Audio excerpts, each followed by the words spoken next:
Hi children, how are you?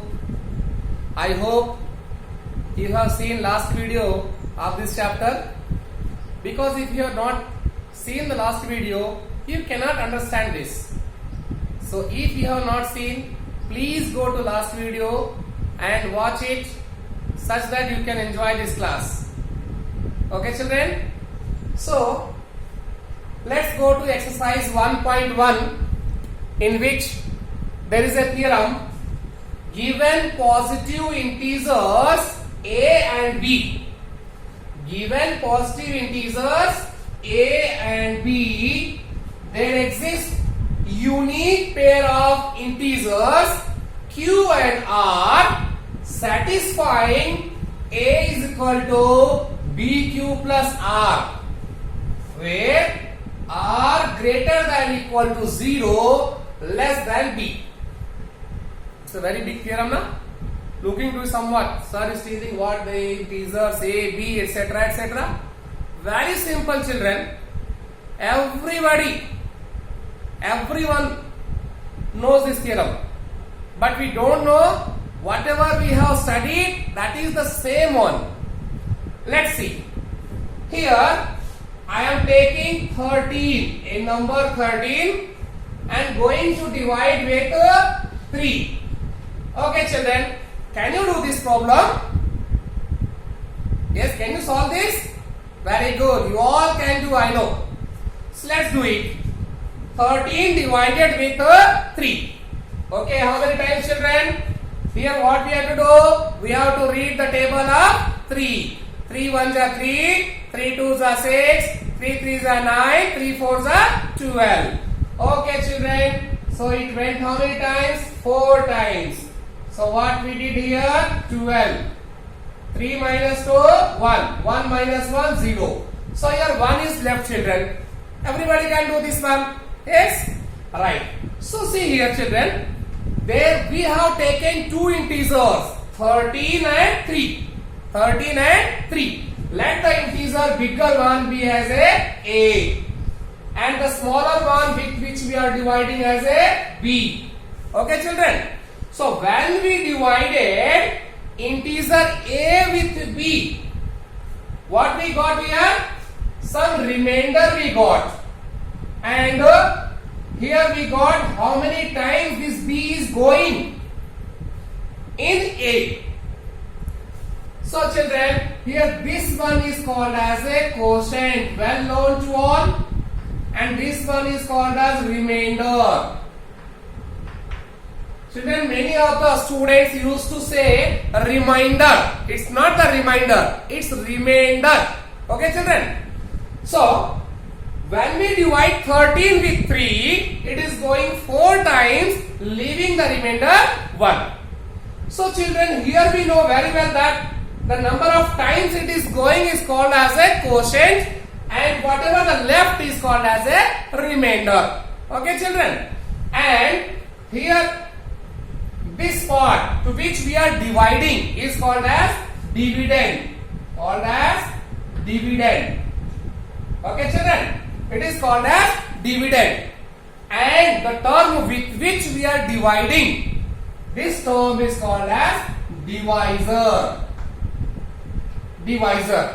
So children, here dividend is divided with divisor and going quotient times, leaving the remainder. Okay, so I am writing here dividend is equal to divisor into quotient plus remainder. Okay children, this is very simple and well known to us. Dividend is equal to divisor into quotient plus remainder. Suppose A is a dividend, we are dividing with B, it is going, means table is going for how many times? That quotient value. So let that be Q and let the remainder left is R. So it can be expressed in the form of A is equal to BQ plus R. Is it not? A is equal to BQ plus R. Same thing children here also there. Nothing new. But the thing is that nowadays we are able to do it. But in those days, in that century,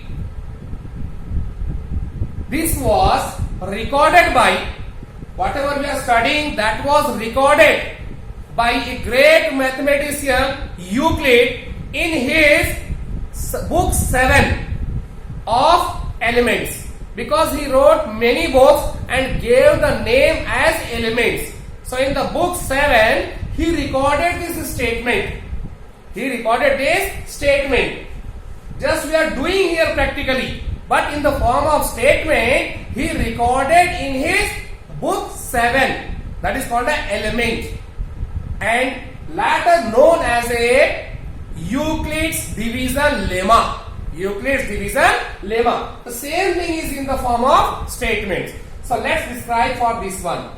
Given positive integers a and b, if you are taking any two positive integers a and b, then if we are dividing one with another, then there exists a unique pair of integers q and r. Just now we saw, we took one integer a divided with b, then automatically two more integers are existing.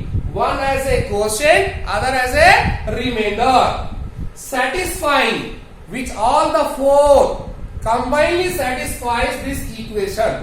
A is equal to BQ plus R. It's nothing new. Just now we saw here, when any integer A divided with B, it will go Q times, leaves the remainder R. Okay? This concept is clear? Now after that, certain conditions are also here. This is somewhat important. So children, suppose for example, we are dividing 25 with 5. How many times children? It will go 5 times. Good. So 5 times it will 25 and remainder is 0.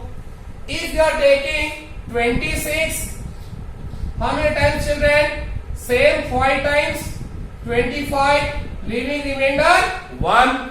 If you are taking 27 with 5, 5 5s are 25, left the remainder 2. If you are taking 28, dividing with 5, 5 5s are 25, leaves remainder 3. If you are taking 29, dividing with 5, 5 5s are 25, left the remainder 4. If you are taking 30, 5 times 25, 5. Is it correct children? No, it cannot be correct, because here remainder value became equal to divisor. So in this place of 5, we will increase the table of 5 to one more times. And what we will write here children? 6. And we will write 5 6 are 30. 5 6 are 30. 30 minus 30 is 0. So with this, all these examples, what can be concluded? What thing is coming out? Because what thing is coming out children? The value of R. The value of R is here 0. Value of R is 0. After that 1, 2, 3, 4. But R value is not 5. Since we are dividing with 5, R value cannot be 5. It is always less than 5. Understood? So similarly, if you are dividing any value, any A with B, how many times it is going? Q times, and giving the remainder R. Giving the remainder R. So here the value of R can be 0. Value of R can be 0. And value of R, can it be equal? Can it be equal? No. R cannot be equal to B. Then what about greater than B? No. R value will be always less than B children. R value will always less than B. And so R value is either equal to 0, R value is either equal to 0 and R value is less than B. This concept clear? R value may be equal to 0, but R value is always less than B. One more, children. Have you seen ever the value of R, value of remainder, negative integer? Have you seen the value of R minus 1, minus 2? Not seen na? It means R value cannot be less than 0. It may be either equal to 0 or greater than 0. So here R value may be either greater than 0 or equal but less than B. Same concept here, children. Value of R is either equal to 0 or greater than 0 but always less than B. This is the Euclid's division lemma. So what is the word lemma, children? Lemma. Is it a sweet? No. Chocolate? No.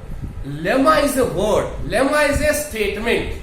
Lemma is a statement which is already proved and need not to be proved but utilized to prove other statement.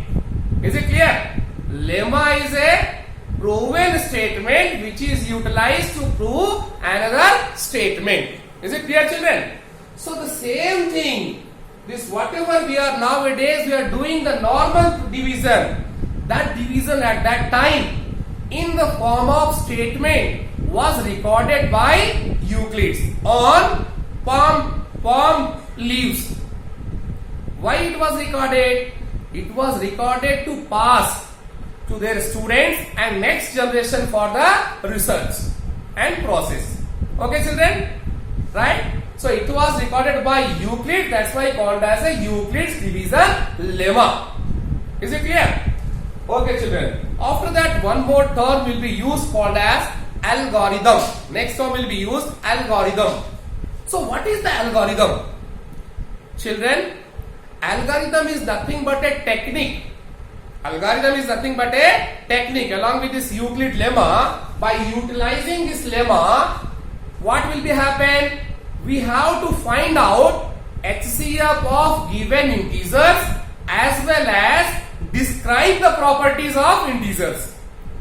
With the help of this, we have to find HCF, highest common factor of given integers as well as properties of integers. Okay, children?